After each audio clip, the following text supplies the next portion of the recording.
Olá, seja muito bem-vinda, muito bem-vindo ao Revista TST, o programa do Tribunal Superior do Trabalho. Veja o que preparamos para a edição de hoje. Secretária particular não obtém direito a horas extras. Para a primeira turma, o cargo era de gestão, porque ela tinha procuração para movimentar conta bancária. Empresa de ônibus não deve incluir profissionais em auxílio-doença no cálculo para a cota de pessoas com deficiência. A quarta turma entendeu que a contagem deve considerar apenas quem está na ativa. Eletricista aprovado em concurso e admitido como terceirizado tem contrato único reconhecido. Para a sétima turma, a terceirização burlou a contratação direta. O Revista TST já está no ar.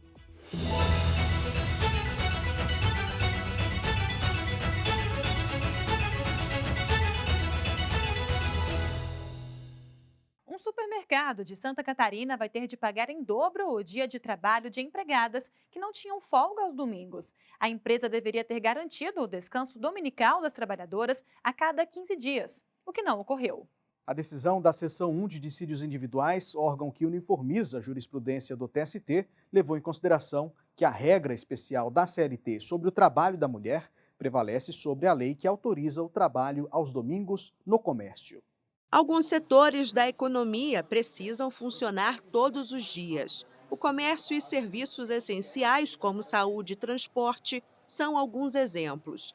As empresas que têm empregadas em regime seletista devem obedecer à legislação sobre a jornada de trabalho aos domingos. A lei voltada ao comércio em geral prevê que o repouso semanal remunerado deverá coincidir, pelo menos uma vez, no período máximo de 3 semanas, com o domingo, respeitadas as demais normas de proteção ao trabalho e outras a serem estipuladas em negociação coletiva. Já a consolidação das leis do trabalho, no capítulo da proteção do trabalho da mulher, estabelece que, havendo trabalho aos domingos, será organizada uma escala de revezamento quinzenal que favoreça o repouso dominical.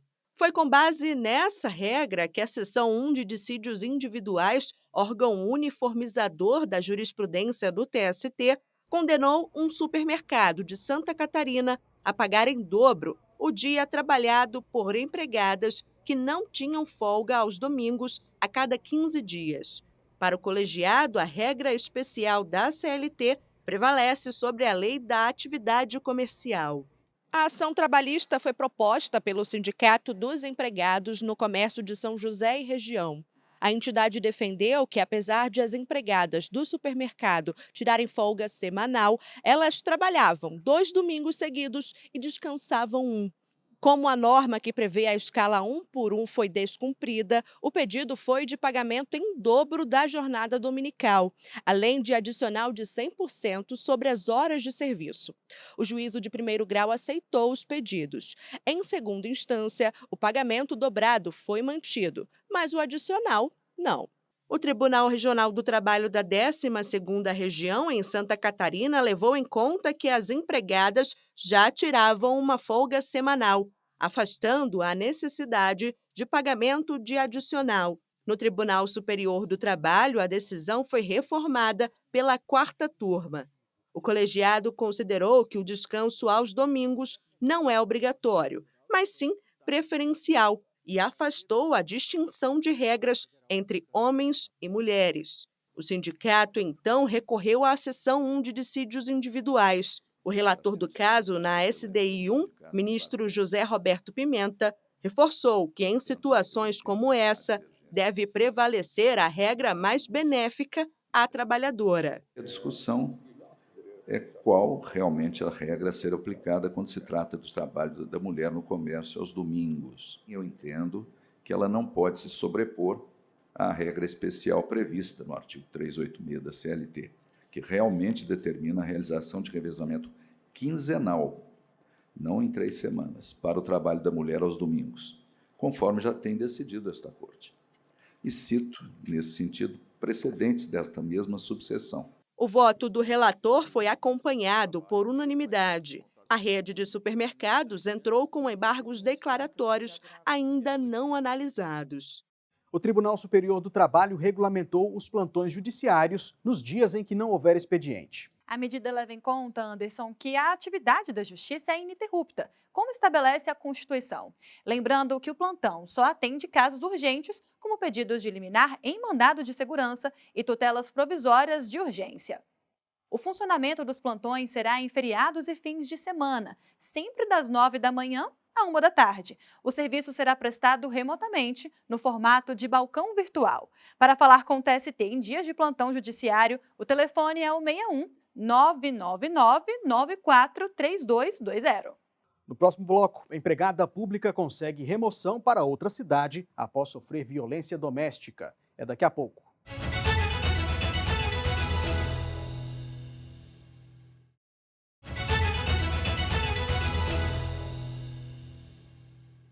Chegou a hora de fazer um giro pelas turmas do tribunal. Uma pedagoga da Fundação Casa, em São Paulo, vítima de violência doméstica, conseguiu o direito de ser transferida para outra cidade. Ela e o agressor trabalhavam no mesmo local. Pois é, a terceira turma considerou que a Lei Maria da Penha assegura a remoção da trabalhadora. A mulher trabalhava como agente de educação na Fundação Casa de Ribeirão Preto, no interior de São Paulo. Segundo ela, a Justiça já havia concedido uma medida protetiva que impedia o ex-companheiro de ficar a menos de 100 metros de distância dela. Apesar disso, a profissional relatou que o homem, que também é do quadro da entidade, continuava frequentando o local por ser amigo do diretor. Além disso, ele ameaçava a mulher de morte. A pedagoga pediu para ser transferida para Araraquara, município a 90 quilômetros de distância. Ela argumentou que a situação gerou insegurança e abalo emocional. Mas a Fundação Casa considerou que a lotação depende da existência de vagas e que a transferência é feita por necessidade administrativa. Por isso, o interesse público deveria prevalecer sobre o privado. Mas essa justificativa não foi aceita pelo juízo de primeiro grau, que se baseou na Lei Maria da Penha para determinar a remoção da trabalhadora. A legislação prevê que, em caso de violência doméstica ou familiar, a servidora pública tem direito prioritário à mudança de local de trabalho.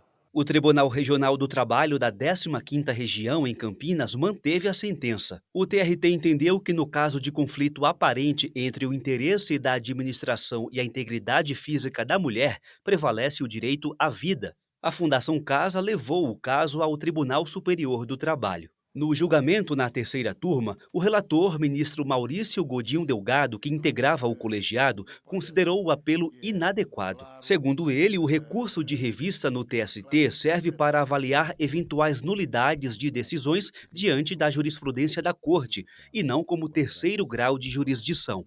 O relator também reforçou que a transferência da trabalhadora tem respaldo no Protocolo para Julgamento com Perspectiva de Gênero do Conselho Nacional de Justiça, que trata de violência doméstica e familiar contra a mulher, entre outras situações. A decisão foi unânime. A empregadora ainda pode recorrer. Uma secretária particular demitida por justa causa não obteve direito ao pagamento de horas extras. Como ela tinha procuração para movimentar contas bancárias das empregadoras, a primeira turma concluiu que o trabalho se enquadrava como cargo de gestão, o que afasta a necessidade de controle de jornada e de pagamento das horas a mais. Os detalhes desse caso a gente vai saber agora com o repórter Rafael Silva. Oi, Rafael. Olá, Luana e Anderson. Na ação trabalhista, a secretária contou que foi admitida para trabalhar cerca de 3 vezes por semana em teletrabalho e os outros 2 dias na casa das empregadoras. Ela era responsável pelo pagamento das despesas, pelo gerenciamento dos serviços domésticos e pela administração da casa. 6 anos depois, foi dispensada por justa causa. Segundo as empregadoras, ela tinha procuração para movimentar contas bancárias e, com isso, teria utilizado em benefício próprio mais de R$ 3.200.000. Os valores teriam sido gastos com cartões de crédito e transferências bancárias para a própria conta e da filha. No processo, a trabalhadora pediu a reversão da dispensa, além de pagamento de horas extras. Alegou que as transferências bancárias teriam sido autorizadas. O juízo de primeiro grau manteve a justa causa. Isso porque ficou comprovada a movimentação financeira atípica por extratos bancários. A sentença também considerou que a secretária tinha um padrão de vida incompatível com o salário que recebia. O pedido de horas extras também não foi aceito. A conclusão foi que ela não se submetia a controle de horário e ocupava cargo de confiança, sendo aplicável, por analogia, o artigo 62 da CLT. O dispositivo trata de gerentes e outros cargos de gestão. Ao avaliar o caso, o Tribunal Regional do Trabalho da 2ª Região, na capital paulista, manteve a justa causa, mas concedeu as horas extras. Para o TRT, a confiança, ainda que inerente ao cargo de secretária particular, não poderia ser equiparada à previsão da CLT, por ser uma situação diversa. Em recurso julgado pela primeira turma do TST, as empregadoras argumentaram que os atos ilícitos devidamente comprovados não seriam possíveis sem uma confiança superior ao que se costuma ter nas relações trabalhistas. O relator, ministro Hugo Scheuermann, observou que, conforme os fatos descritos pelo TRT, a secretária particular tinha um grau diferenciado de confiança em comparação às demais relações de trabalho. Segundo o relator, o acesso amplo às contas bancárias permitia à secretária gerir e administrar a vida cotidiana das empregadoras, o que caracteriza o exercício da gestão previsto na CLT. Além disso, o salário que era pago a ela confirmou a diferenciação por ser muito superior ao que se paga por serviços domésticos. Em decisão unânime, o colegiado excluiu as horas extras. Não cabe mais recurso. Luana, Anderson. Tá certo, Rafael. Muito obrigada pela sua participação aqui no Revista TST e bom trabalho para você. O assunto agora é cota para pessoas com deficiência. Uma empresa de ônibus de Porto Alegre, no Rio Grande do Sul, não vai precisar incluir na reserva de vagas quem está afastado por auxílio-doença. A 4ª turma entendeu que a contagem deve considerar apenas quem está na ativa.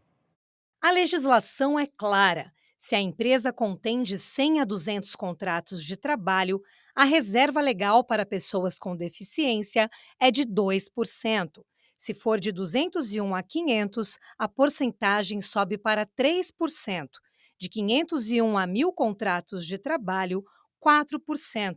Já aquelas com mais de 1.001 postos ativos devem reservar 5% das vagas para esse grupo. E foi com base nessa lei que os fiscais do Ministério do Trabalho multaram a Transportes Coletivos de Porto Alegre, no Rio Grande do Sul. A fiscalização constatou que na empresa havia 1.120 profissionais registrados. Desse total, 67 estavam aposentados por incapacidade permanente e 92 afastados por auxílio-doença. Por isso, os fiscais entenderam que 56 vagas deveriam ser destinadas a pessoas com deficiência.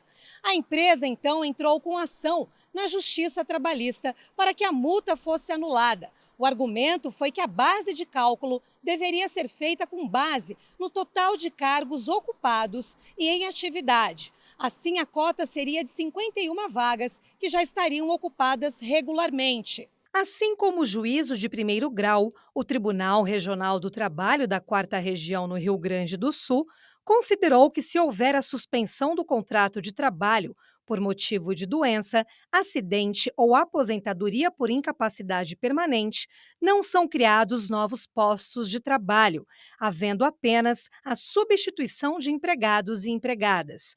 Por isso, o pedido da empresa foi acolhido e a multa anulada. A Procuradoria-Geral da União recorreu ao Tribunal Superior do Trabalho. A relatora do caso na 4ª turma foi a ministra Maria Cristina Peduzzi. Ela ressaltou que, se a base de cálculo considerasse quem estivesse afastado do mesmo cargo, haveria duplicidade na contagem para a fixação do percentual. Por isso, a ministra votou pela rejeição do recurso. O ministro Ives Gandra acompanhou a relatora. É claro que, se o contrato está suspenso por auxílio-doença, auxílio acidentário, até na hipótese de aposentadoria por invalidez, mas principalmente nesses 2 primeiros casos, não se vai obrigar a empresa a contratar outro deficiente para ficar no lugar e com possibilidade depois de está até com uma base de cálculo mais dilatada. Por unanimidade, o colegiado não aceitou o pedido da União contra a anulação da multa aplicada à empresa. Ainda cabe recurso. A 7ª turma reconheceu o direito a contrato único em processo movido por um eletricista. O profissional foi aprovado em concurso e admitido como terceirizado para exercer a mesma função. Para o colegiado, a terceirização burlou a contratação direta. O trabalhador relatou que foi aprovado em 7º lugar para o cargo de eletricista de linhas de transmissão pela Furnas Centrais Elétricas. Um ano depois, foi convocado, mas, após os exames admissionais, foi contratado sucessivamente por empresas prestadoras de serviço para exercer a mesma função. Apenas 4 anos depois, houve a contratação direta pela Furnas. O eletricista, então, pediu na Justiça que fosse reconhecida a unicidade contratual, ou seja, a retroatividade do contrato à data da contratação como terceirizado. Também solicitou que fossem aplicados reajustes, benefícios e promoções correspondentes. Entre outros argumentos, sustentou que por mais de 5 anos a carreira ficou estagnada, já que não recebia benefícios previstos nos acordos coletivos de trabalho. E o salário era bem inferior ao dos empregados da estatal. A empresa em defesa alegou que o concurso era para formação de cadastro de reserva, sem direito à contratação imediata. Argumentou ainda que, na época, ele estava na lista de empresas a serem privatizadas e não havia autorização para contratar pessoal próprio. Ao avaliar o caso, o Tribunal Regional do Trabalho da 9ª Região no Paraná manteve o entendimento que acolheu a pretensão do eletricista. O TRT destacou que o trabalhador sempre exerceu as mesmas funções ligadas à atividade fim da Furnas, além de ter recebido um treinamento pela própria central elétrica. O caso chegou à 7ª turma do TST. O ministro Evandro Valadão, relator do caso, enfatizou que, embora o candidato aprovado em concurso para cadastro de reserva tenha apenas expectativa de ser efetivado, o direito deve ser reconhecido se a função tiver sido terceirizada. O relator destacou ainda que a situação demonstra desvio de finalidade do ato administrativo. A decisão foi unânime, não cabe mais recurso. Vamos para um intervalo e logo mais. Justiça restaurativa é tema de seminário no TST.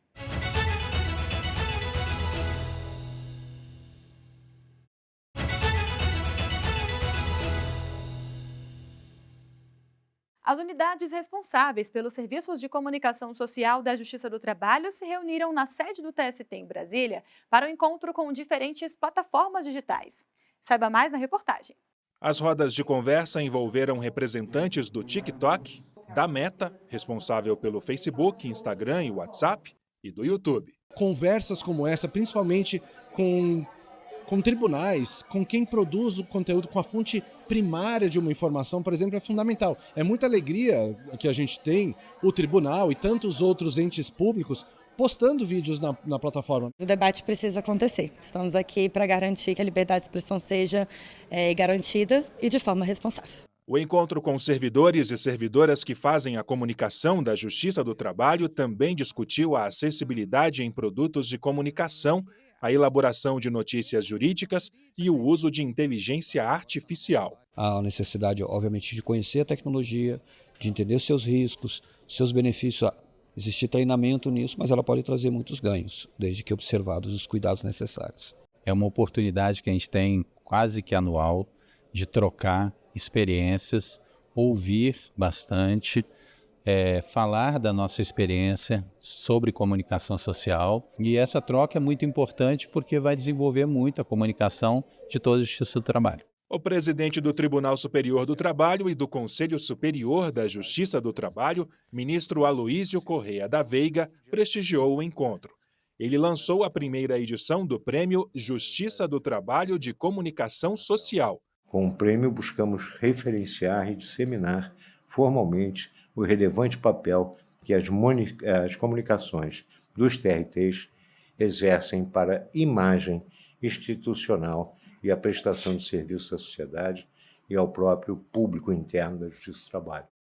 O TST ajuda a formar a próxima geração do meio jurídico de diferentes maneiras. E uma iniciativa que tem esse objetivo, Luana, proporciona visitas guiadas às dependências da Corte para estudantes de nível fundamental, médio e superior. Vamos falar agora com a Alexia Lemos, que tem mais informações para a gente. Oi, Alexia.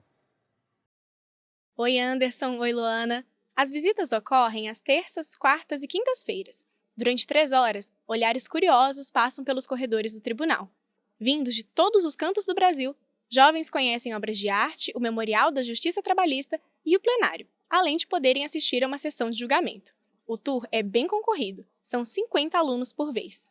A agenda de visitas é fechada previamente entre as instituições de ensino e o cerimonial do TST. Cida, que conduz as visitas desde 2008, destaca o efeito da experiência na vida dos estudantes. Eu acho que faz diferença, sim. Porque às vezes eles vêm até com uma ideia assim, estou fazendo curso de Direito. Aí quando eles saem daqui, saem tão... Gente, como aqui é bom, como a justiça trabalha. É diferente. Eles até falam assim, é diferente de outros tribunais. Mas sempre falam, a gente vai começar primeiro com o TST, com o Tribunal Superior do Trabalho, porque é o tribunal mais importante para a gente. Que é o tribunal que sempre, assim, eles são bem recebidos, que sentem em casa. Eu falei assim, nossa, é muito bom, né, eu ouvir isso, assim, porque, como fala, o cartão de visita, né, do tribunal, são esses estudantes e assim, uma faculdade vai passando para outra, então vai ficando cada vez mais difícil ainda a gente conseguir agendar todos que querem. E por que não ouvir a opinião diretamente de quem fez a visita? Edilson, que é estudante de Direito do 8º período em uma faculdade de Curitiba, esteve pela 2ª vez no TST. Poder compreender o processo de decisão de uma das mais altas cortes do país e também ver que é um tribunal preocupado com as questões que de fato discute, né? Os votos chegam de fato prontos, mas os ministros trazem a pauta, voltam atrás, refazem os seus votos, ouvem os advogados. Inclusive, hoje a gente teve uma experiência ímpar, que foi um advogado que, graças à sua sustentação, trouxe pontos muito relevantes e os ministros repensaram seu posicionamento. Então, para a gente que hoje está estudando direito e pretende uma carreira na advocacia, é muito importante pensar que os ministros ouvem a nossa sustentação e isso é uma técnica, na verdade, que tem um resultado efetivo.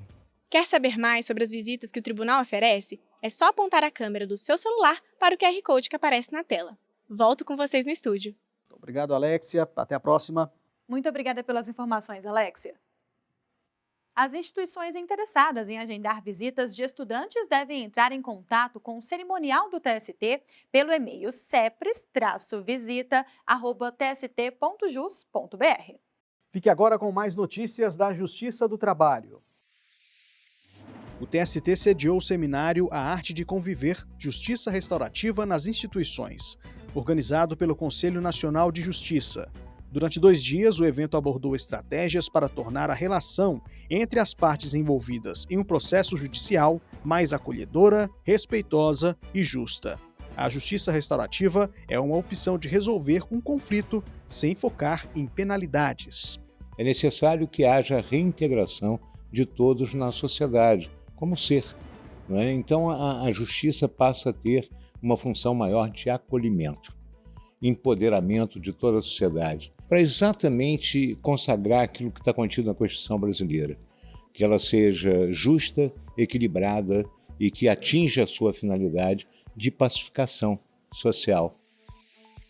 O presidente do TST, ministro Aloysio Corrêa da Veiga, recebeu o senador Rodrigo Pacheco, presidente do Senado Federal. A visita institucional serviu para fortalecer os laços entre a Justiça do Trabalho e o Poder Legislativo. O ministro também recebeu o senador Alessandro Vieira e a deputada federal Soraya Santos, relatores de projetos de lei relacionados ao Judiciário Trabalhista. A ministra do TST, Kátia Arruda, lançou o livro Mulher, da Invisibilidade à Plenitude de Direitos. Ela coordenou a obra que aborda a trajetória histórica, social e jurídica das mulheres no Brasil. Com a colaboração de diversas autoras, o livro destaca os desafios na busca pela igualdade de gênero, mesmo diante dos avanços na lei. São artigos variados, que caminham dentro do tema dos direitos sociais, mas também do direito penal, e que fala dessa participação feminina, né? Fala de anos de história que nos foi retirada a voz e que agora é o momento de todas nós, mulheres, termos o nosso acesso, a nossa voz e a nossa visibilidade. A nova edição da newsletter TST Júris destaca a atuação da Justiça do Trabalho no combate ao trabalho infantil no Brasil. A publicação apresenta decisões do Tribunal Superior do Trabalho relacionadas a casos de exploração de crianças e de adolescentes. Para ler a newsletter, basta seguir a página do Tribunal Superior do Trabalho no LinkedIn. Bom, por hoje a gente encerra aqui. Muito obrigada pela companhia. A gente se vê na semana que vem. Até lá!